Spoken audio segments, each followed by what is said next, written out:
Laroiê, esse é o Badauerge, Som Negro, Festa Brasileira. Nesse podcast você vai ouvir histórias, sons, ritmos e ambientes das escolas de samba. Nosso nome vem da expressão Badauê, que no idioma iorubá significa festa e celebração. É impossível falar de Brasil sem falar dessa manifestação cultural tão presente no nosso cotidiano, né?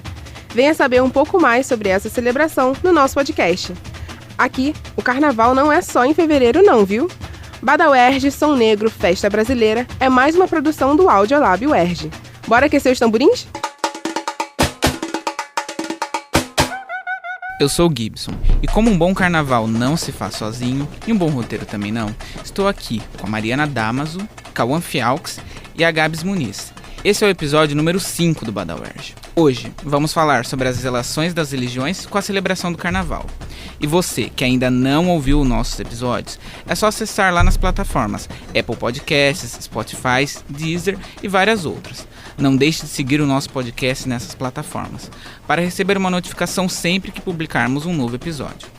E como, para nós, carnaval se faz nos 365 dias do ano, segue a gente no Instagram, @Badauerge, para estar atento a todas as novidades, mandar perguntas e sugestões para o nosso programa. Com essa turma toda aqui na concentração, agora a gente vai para a avenida. Axé. Boa noite, moço. Boa noite, moça. Aqui na terra é o nosso templo de fé. Fala Majeté. É com o samba campeão de 2022 que saúda Exu, o mensageiro, o primeiro orixá do Xirê, que começamos o Badauerge de hoje. E para fazer um bom desfile, vamos fazer a nossa lavagem também. Aliás, você sabe o que é a lavagem da Sapucaí antes dos desfiles das escolas de samba? A lavagem é uma tradição que rola no último ensaio técnico, junto com a passagem de luzes e de som. Ela foi idealizada pelas baianas das escolas e tem o objetivo de abençoar a festa e emanar boas energias. A lavagem reúne membros de todas as escolas, como sambistas, mestres-salas, porta-bandeiras, passistas e personagens ilustres do mundo do samba. O primeiro registro da lavagem foi em 28 de novembro de 1984, no jornal Última Hora, no Dia Nacional da Baiana. Foi realizado pela Mangueira com o objetivo de afastar os maus fluidos que poderiam prejudicar o desfile da escola no carnaval do ano seguinte. O procedimento padrão da lavagem é uma roda com todas as representantes de alas de baianas. Então o padre faz uma oração e se inicia o ritual. Vêm as danças, os ogãs com os atabaques, as mães de santos, os rapazes que representam os orixás e sua dança. Depois vem o cortejo, cada escola leva de 10 a 20 baianas. As primeiras vão na frente, varrendo a avenida com uma vassoura de ervas. E durante o cortejo é cantado sambas famosos das escolas. Bonito demais, não é? E agora que já passamos por esse ritual ancestral, tamo pronto para não fazer feio na avenida. E não esquece de seguir a gente nas redes sociais, hein? @Badauerge no Instagram e no TikTok. A incidência de carnavais com elementos e narrativas religiosas é algo recorrente na Sapucaí, mas a relação entre o sagrado e o profano vem desde os primórdios do universo carnavalesco. E hoje é sobre essa relação que vamos falar.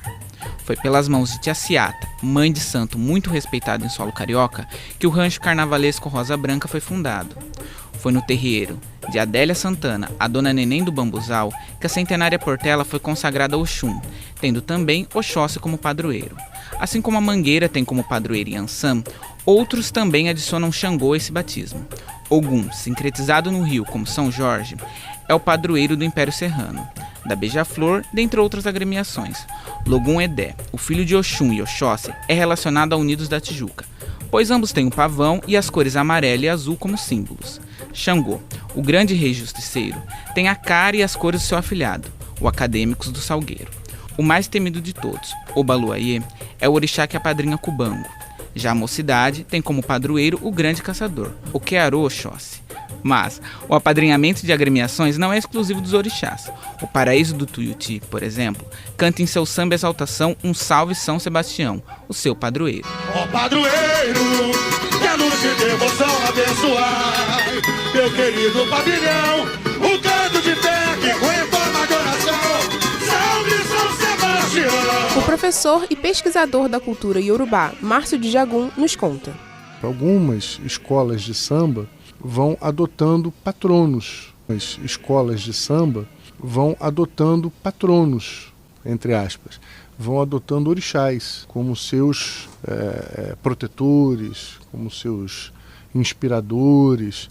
E alguns prefixos rítmicos desses toques sagrados dos orixás são adotados como marcas identitárias das baterias de determinadas escolas de samba. Então a gente vai observar o toque rítmico do Alujá de Xangô como marca identitária, o Ilu de Inhansã, enfim, o Agueré de Oxóssi, vão marcando sonoramente a presença desses orixás, a presença desse sagrado no encontro entre o material e o imaterial. O próprio sincretismo, na minha forma de entender, ele é uma estratégia logística, uma estratégia cultural e, por que não dizer, religiosa, de uma diplomacia fina, requintada. Se a gente olha a primeiro plano, no raso, e diz, houve uma perda cultural, é um desmerecimento à capacidade que esse povo preto teve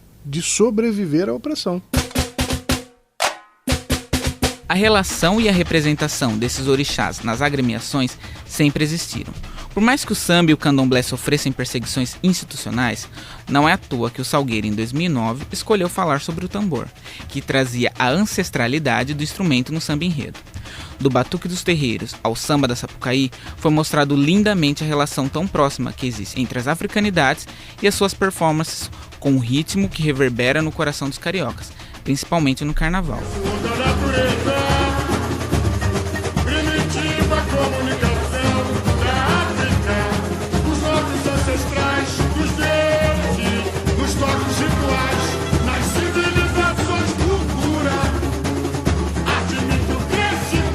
As caixas da bateria da Portela, hoje muitas vezes estampadas com a imagem de São Sebastião, desde os primórdios sempre tocaram e hoje representam bossas para Oxóssi, assim como a da Mocidade.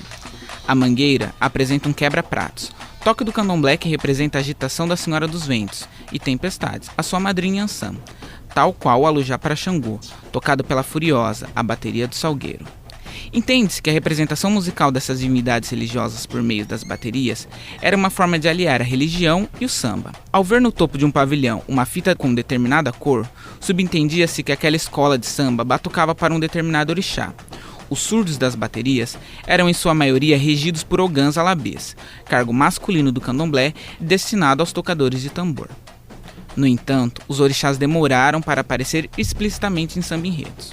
A forte negociação com o poder público fez com que as agremiações cantassem a história oficial branca do país durante muitos carnavais. O nosso convidado de hoje, o Pedro Migão, fala um pouco sobre essa questão na visão dele, tendo mais de 25 anos de cobertura carnavalesca em loco. O samba passou por todo um processo de, entre aspas, normatização, né, para poder ser aceito pela sociedade, eu vou usar um termo que não é o termo ideal, mas para ficar mais fácil, pela sociedade branca, né, do asfalto, né? Então, com essa normatização, as escolas passaram a adotar enredos que retratavam a historiografia original. Essa virada de enredos começa com o Salgueiro, né, final dos anos 50 e início dos anos 60. O Salgueiro começa a trazer temas negros, temas até que falavam de religiosidade, né? Por exemplo, o Rio foi campanha em 69, o Rio sobre a Bahia, onde o grande destaque era o carro de Iemanjá. O carro que, inclusive, ele vinha no final do cortejo, passou para o início do cortejo, né? E na época foi um deslumbre, embora, como a Maria Augusta Rodrigues, carnavalesca, me falou, na época, os padrões de hoje eram um carrinho de pipoca. Então, o Salgueiro abriu essa porteira para enredos que fugiam daquela historiografia oficial. E a partir daí, com essa abertura, outras escolas começaram a tratar de outros temas, entre eles a religiosidade afro-brasileira. Só em 1966, com o Império Serrano cantando a Bahia, com uma letra repleta de referências do candomblé, e a São Clemente falando sobre o folclore brasileiro, que o orixá foi citado em um samba-enredo pela primeira vez. Não apenas uma orixá, mas a mais conhecida e amada do Brasil, era Iemanjá, a rainha dos mares. Os primeiros enredos biográficos de orixá só chegam na década de 70. Segundo o livro Samba Enredo, História e Arte, de Luiz Antônio Simas e Alberto Mussa, em 1977, Arranco do Engenho de Dentro contou a história de um Logum Edé na segunda divisão do Carnaval Carioca, garantindo um estandarte de ouro de melhor samba no grupo daquele ano. Já no grupo especial, a estreia de enredos sobre orixás afro-brasileiros ficou por conta da Rainha de Ramos. Oxumaré, a lenda do arco-íris, era o nome do carnaval da Imperatriz Leopoldinense em 1979. Daí em diante, o xirê, dança para evocação dos orixás, tomou conta do carnaval. Lá em Niterói, a Cubango cantou a história de amor entre Oxum e Oxóssi com o samba O Fruto do Amor Proibido, carregadíssimo de batuque. Em 1984, na inauguração da Sapucaí como sambódromo, a Portela, em luto pela morte de Clara Nunes, pediu ao seu padroeiro, o que Oxóssi, faz nossa gente sambar, e ainda saudou ao orixá da baluarte falecida.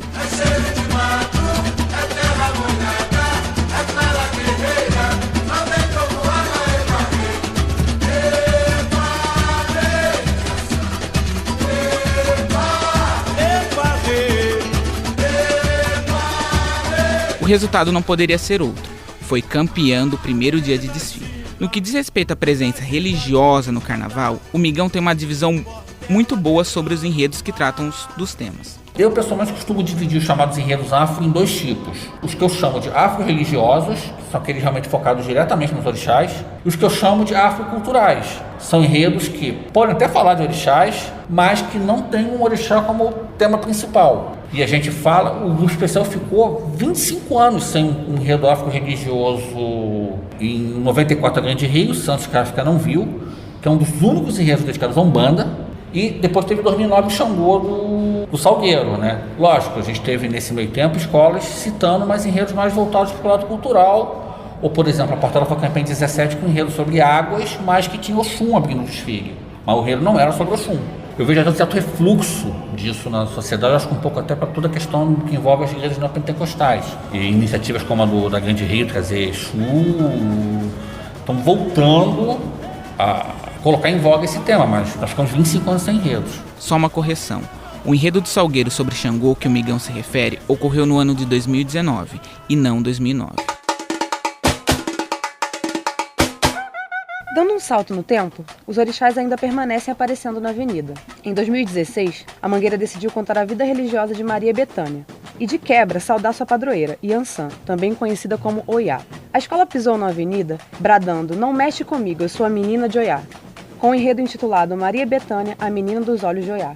A Verde Rosa apresentou um retrato perfeito do sincretismo religioso brasileiro, repleto de divindades católicas e candomblecistas, assim como a fé da cantora homenageada. O primeiro setor já chocou quem o assistia. Esquel Jorge, a primeira porta-bandeira da escola, aparece linda, fantasiada de Abiã, se iniciando no candomblé, toda pintada de branco e careca. Olha a Esquel careca! Arrasou, Esquel! Que escândalo, Esquel! Bela! Mais pra frente, a gente explica o significado disso aí pra vocês. Outro destaque religioso vem logo no setor seguinte, chamado Betânia dos Orixás e dos Santos de Altar. Começava com aulas sadando os orixás e terminava com celebrações a santos católicos, como São João, Santa Bárbara, São Cosme e São Damião e Menino Deus. Por meio de búfalos, animal que simbolizava Iansã, orixá de Maria Bethânia. Um abre-alas representando novamente Iansã e Oxum, a segunda orixá homenageada. Fantasias que saudavam Nossa Senhora da Purificação, padroeira da cidade natal da cantora e outros elementos, a velha manga fez seu carnaval. Quem me chamou? Mangueira! Chegou a hora, não dá mais pra segurar. Quem me chamou? Chamou pra sambar! Não mexe comigo, eu sou a menina de Oiá. Uma curiosidade é que, após receber o convite do carnavalesco Leandro Vieira, Maria Bethânia foi ao Cantuá, seu terreiro de candomblé, situado em Salvador, para ver se Iansã autorizava a concepção do desfile, já que era um enredo sobre uma filha dela. E ela autorizou. O resto acho que vocês já devem saber. A Mangueira foi campeã e pôs fim a um jejum de 14 anos. No ano seguinte, a Verde Rosa trouxe o enredo Só com a Ajuda do Santo, que mostrava a forma particular com que o brasileiro lida com a religiosidade. O samba passeava pelo sincretismo religioso e todos os seus dogmas. Um destaque do desfile, e depois polêmico, foi o tripé Santo e Orixá, que trazia Jesus Cristo crucificado de um lado e do outro Oxalá.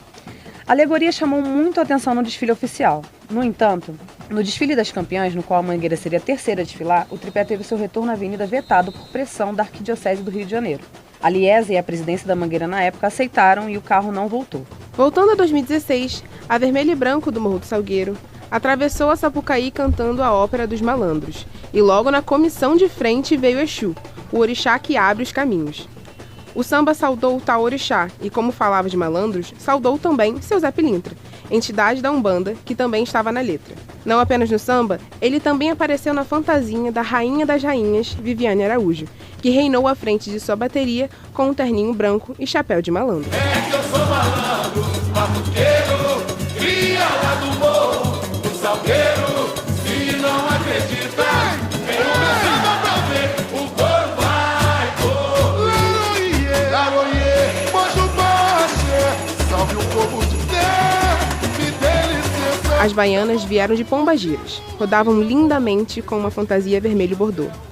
A última alegoria, chamada Meu Santo é Forte, toda branca e com detalhes vermelhos, vinha com uma escultura de malandro sentado, mexendo em uma oferenda, e todos os componentes do carro simbolizavam ogãs e filhas de santo.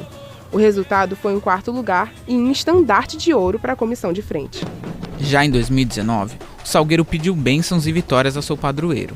A Academia do Samba bateu firme o machado na Sapucaí para o grande justiceiro. Xangô foi apresentado e celebrado na avenida pelos seus amores, suas 3 esposas, Oiá, Oxum e Obá, assim como uma ala representando sua tradicional oferenda feita nos terreiros nas quartas-feiras, o Amalá, que tem como base o quiabo. Um dos destaques do desfile foi sempre ela, a rainha Viviane Araújo, fantasiada de borboleta de Oiá, tida como a esposa favorita de Xangô. O enredo rendeu o 5º lugar para a escola, que com as cores do homenageado cantou.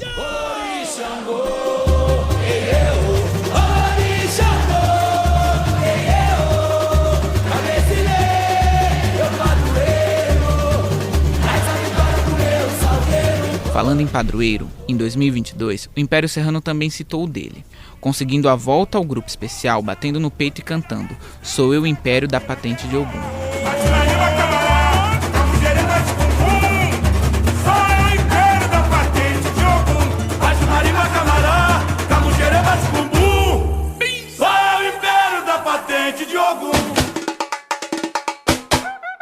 Mas em 2022, o grande destaque foi para a campeã. A penúltima escola a desfilar na última noite foi a Grande Rio, que com um desfile histórico e arrebatador trouxe Exu como enredo, que veio logo na comissão de frente. Demerson Dálvaro, ator que interpretou Exu, foi o grande destaque do desfile, quando sobe num globo e no alto dele come o padê, oferenda característica deste orixá. O enredo tá todo ali, Exu é a boca que tudo come. O abre-alas é outro destaque à parte, vermelhíssimo, cor de Exu, chamado a Grande Encruzilhada. Tinha bandeiras enormes que eram balançadas e causavam um efeito bacanérrimo, escritos Exu, Bara, Laroie e Axé. A invocada, bateria da escola, apresentou batuques arrepiantes em forma de bossa. O resultado foi um justíssimo estandarte de ouro para a bateria do mestre Fafá. A escola também trouxe o ogã mais velho do Brasil. Com 102 anos de idade, Luiz Bambala veio com um atabaque distribuindo sorrisos. Como Pombagira e com uma fantasia vermelha, veio ela, como diria Milton Cunha, mesopotâmica. Paulo Oliveira reinou à frente de sua bateria. Para finalizar, uma curiosidade muito interessante, Câmbio Exu, o nome da comissão de frente, e Fala Majeté, título do enredo, eram frases ditas por Estamira, que era uma catadora de material reciclável no lixão de Gramacho, situado em Duque de Caxias, região metropolitana daqui do Rio e cidade-sede da Grande Rio. A Estamira, que se comunicava com Exu usando essas frases, é citada no samba. E para mim, essa relação faz parte do encontro da agremiação com sua própria comunidade, algo muito cobrado por todos.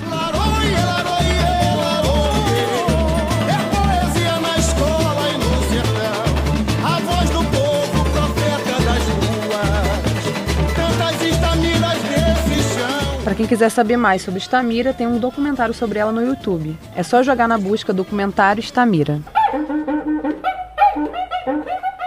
No desfile das campeões de 2022, apenas a Vila Isabel não tinha um samba que citava ao menos um orixá ou entidade, mas trazia o Baluaê como elemento cenográfico, coroando o homenageado do enredo Martinho da Vila. A Beija-Flor colocou Ogum ao lado de Xangô e cantou o Pensamento Negro. A Unidos da Viradouro pediu ao Baluaê, o orixá da cura, para afastar a enfermidade cantando sobre o carnaval pós-pandemia da gripe espanhola de 1919. Com quase um xirê completo e cheia de referências candomblecistas, a Portela trouxe o baobá, árvore africana sagrada para Sapucaí. O Salgueiro, como sempre, cantou o que era de Xangô ao falar sobre a resistência negra. teve Exu abrindo os caminhos para Grande Rio se consagrar campeã pela primeira vez, afrontando a demonização da figura de Exu, que é visto como diabo pelo imaginário cristão, e denunciando o racismo religioso. Exu é tão importante para as religiões de matriz africana que ele come antes mesmo de Oxalá, o rei de todos os orixás. Márcio Diagum nos dá uma aula sobre esse orixá. O Exu, não há dúvida, é o mais pop, né? Todo mundo fala de Exu, todo mundo se encanta pelas suas possibilidades. Como eu comentei e repito, Exu é um orixá para os iorubás. Uma divindade, como outra qualquer, como Ogum, como Oxóssi, como Iemanjá, como Molu. Ele tem esse mesmo status, não é desimportante. E a gente tem uma releitura nas umbandas em que Exu, com essa mesma terminologia, é entendido de forma diferente, como uma entidade, como um espírito, um guia, um protetor. A partir dessa matriz africana e iorubá, Exu rege questões muito complexas, muito extraordinariamente alicerçais do ser humano. A energia vital, o sexo, a ambição, a comunicação, o caos, o movimento. Então a gente está falando de uma divindade que habita em nós, teologicamente. Um dos sinônimos de Exu é Bara. Bara é um vocábulo iorubá que surge a partir da assimilação do verbo ba, esconder, e do substantivo ará. Ou seja, em tese, Exu, o Bara, é a energia que habita em nós, que se esconde em nós. Nós somos Exu. Nós somos os polêmicos. Nós podemos ser os vilões da novela das 8 e os mocinhos e mocinhas. As escolhas são nossas. Quem decide isso? É Exu? Não. Quem decide isso é a minha autonomia, a minha capacidade de discernimento, o meu Ori, que é também uma divindade pessoal, a minha cabeça, né, metaforicamente falando. Ou seja, Exu é, para os iorubás, o alicerce, a condição de vida. Nessas releituras, a partir das umbandas, Exu vai ganhando outras pertenças, outras contextualizações. Exu é muitas vezes entendido como aquele que abre os caminhos, daí porque essa associação às chaves. Então todas ligadas a essas suas regências a partir da matriz africana. Os caminhos, a afetividade, o dinheiro e por aí afora. O diabo não é africano, não faz parte de nenhum panteão, de nenhum rito, absolutamente. Como diria o Padre Quevedo, isso não existe dentro da cultura iorubá. Nem mesmo Exu, o polêmico, ocupa esse papel de destruir a obra da criação. Ele não pretende atazanar a vida de ninguém. Ele tem mais o que fazer. Como eu disse, Exu é uma essência energética de cada um de nós. É uma potência. Nós é que temos que administrar isso. Essa associação ao diabo parte de os primeiros clérigos cristãos que chegam ao continente africano e, descontextualizando, desconhecendo alguns símbolos que eram atribuídos a Exu lá no continente africano, como um falo ereto, vão trazendo isso para a sua visão negativa do sexo, a sua visão negativa da energia, do caos e por aí afora. Já já vamos dar mais detalhes sobre uma das fantasias mais emblemáticas do desfile da Grande Rio de 2022. Uma questão muito importante sobre os desfiles com temáticas religiosas no geral é a permissão do sagrado para com aquele carnaval, assim como Bethânia consultou Yansan para aceitar ser enredo da Mangueira em 2016. O Migão afirma que é sempre importante consultar o homenageado ou as instituições que a escola de samba irá envolver naquele desfile. Uma coisa que eu aprendi é o seguinte: vai falar de religião, qualquer que seja, né? Eu sou messiânico, de origem japonesa, mas vai falar da igreja messiânica, vai falar de Umbanda, vai falar de Candomblé, vai falar da igreja católica, vai falar, né, de temas indígenas, de religião indígena, assim, você tem que pedir permissão antes de qualquer coisa. Quando você não pede permissão, sim, como diz o Jefferson Carlos, diretor de Carnaval do Império Serrano, dá ruim. O título da escola dessa história foi o Salgueiro, o ano do malandro, né? Que todo calcado no Zé Pilintra e o carro passou. Para quem não lembra, a escola veio liderando a apuração, um desfile acirradíssimo. O último quesito era a alegoria, a escola caiu de campeã para quarto lugar, porque a Abgeras passou apagado. Tem duas versões.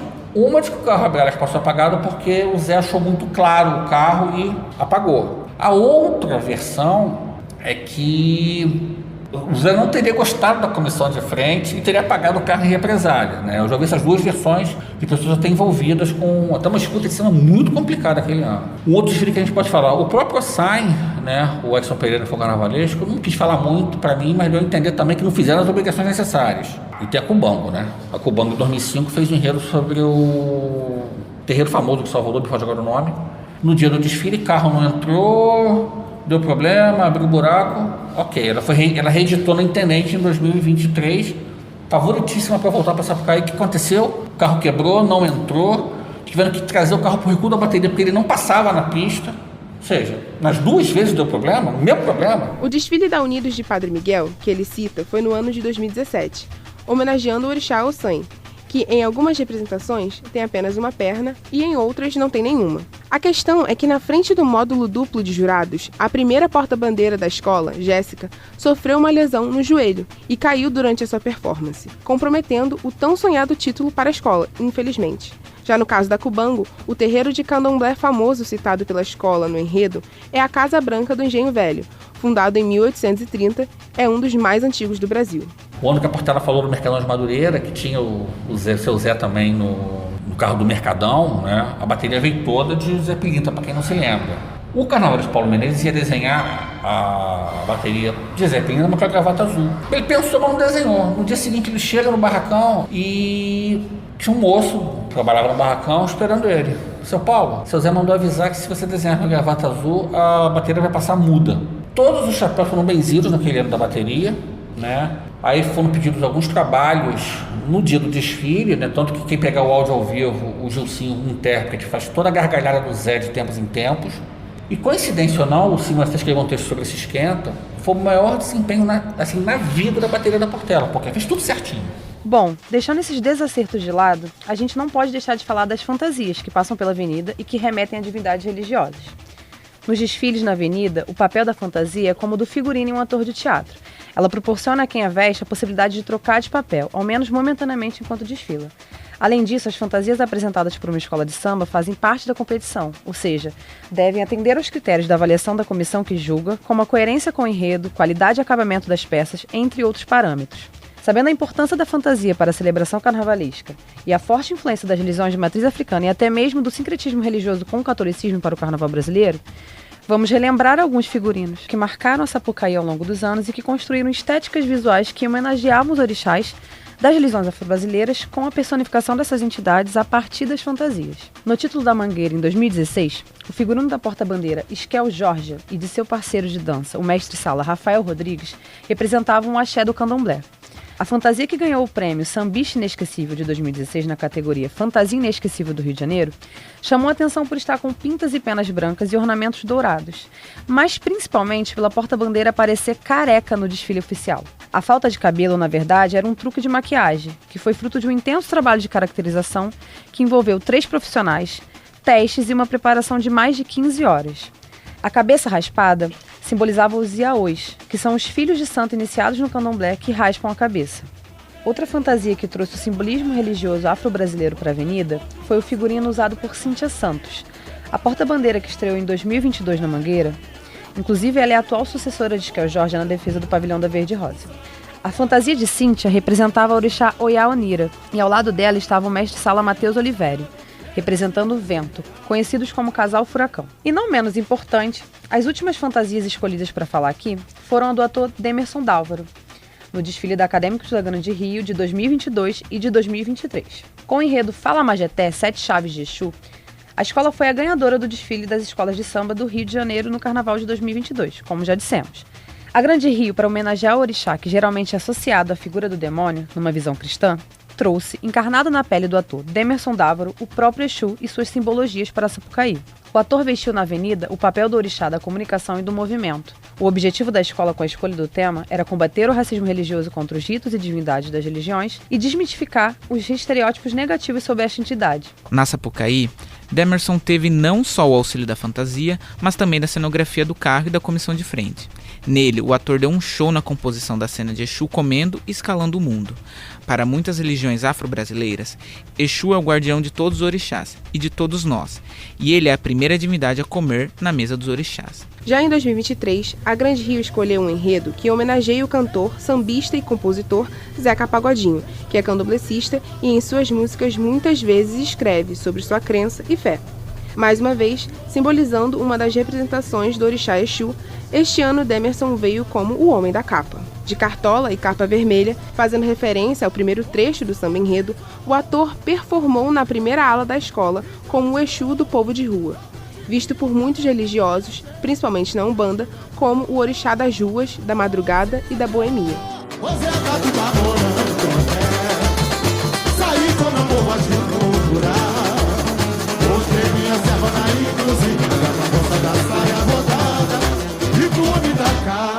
Agora, para finalizar esse episódio, vamos para o nosso quadro No Compasso.